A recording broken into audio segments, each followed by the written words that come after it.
Namaskar. This is the second video and getting tools to combat depression or overcome it, not as a substitute to psychiatric healing or psychological therapy, but what my yogic techniques which I have understood over last 44 years I am giving or sharing with you. The first technique I would share today is the full breath. Typically when I hear people being asked to take a full breath, they would just expand their chest and they would feel that's the full breath. But the yogic understanding of this full breath would be, and first slowly inhale and push out your abdomen.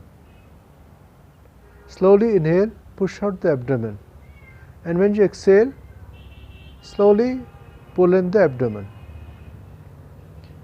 This is the first step. Push out the abdomen, pull in the abdomen. I won't say push out, pull in, but let's say the abdomen expands and the abdomen contracts. That's how it would be. The second step would be, after you have the abdomen expanded to allow for full air, you pull up the chest. You pull up the chest with that same air, and then let the chest go down when you're exhaling and the stomach contract, and then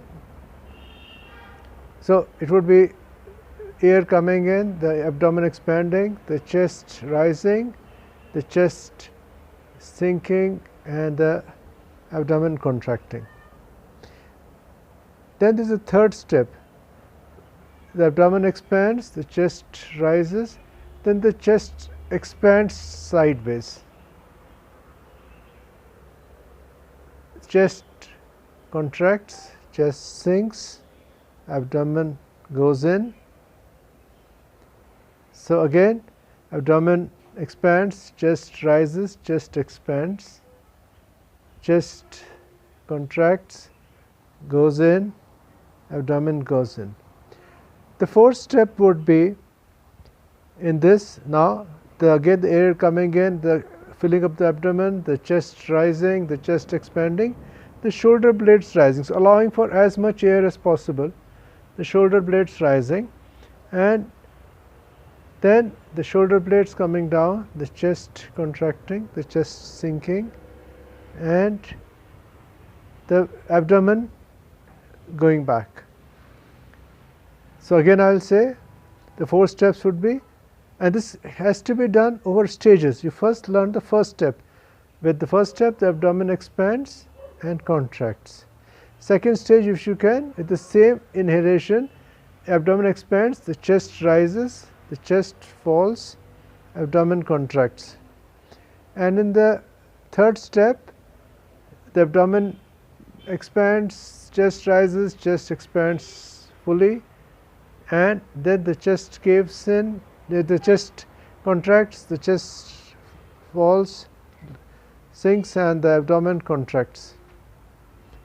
And the fourth step would be the air filling up the abdomen, the same air inhalation, pulling up the chest expanding, the shoulder blades rising, and you feel the full extent of yogic breathing. And then the shoulder blades come down, the chest contracts, the chest sinks, the lowers down, abdomen contracts. This is the full breathing thing, and this is important because often shallow breathing results in yogic understanding, breath is linked to thinking and also relaxation. The more fully you are breathing, the more relaxed you are. And it's now a lot of people know, and it's common knowledge, that if you at the rate at which one breathes determines in each species at how long they live. A very rapidly breathing animal like a dog lives about 15-20 years at the most. A human being lives up to 100 odd years, elephant which is got around the same breathing pattern as a human being lives to 70-75 years. So, and tortoise lives for a long time, it breathes. I understand that it's about once in 5 minutes. It takes 5 minutes to do one inhalation exhalation process. So yogis count their life also in number of breaths, not in number of days. So the slower and more relaxed your breathing, the longer and more fulfilling your life is, and the more consciously you are living, more relaxed you are living. And this breath being connected to thinking, if you breathe shallow rapidly, your mind is influenced by gets tensed easily, while more you're fully breathing, you're relaxed. So try to develop this way of full breathing for about few minutes in the morning, afternoon, evening, and then make it as a part of your regular living.